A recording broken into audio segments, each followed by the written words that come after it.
But as I've already mentioned, Russia is now de facto China's younger brother. And let's recall, which many people forget, that during the Cold War, the Soviet Union and China had very bad relations. In fact, in 1969, the Soviet Union and China went to war briefly.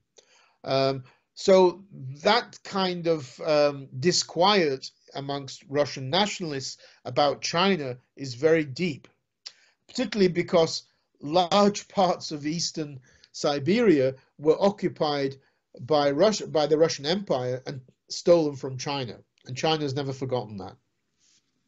So if we use Putin's language about historical lands wrongly included in states, well, these are historically Chinese lands wrongly included in the Russian state.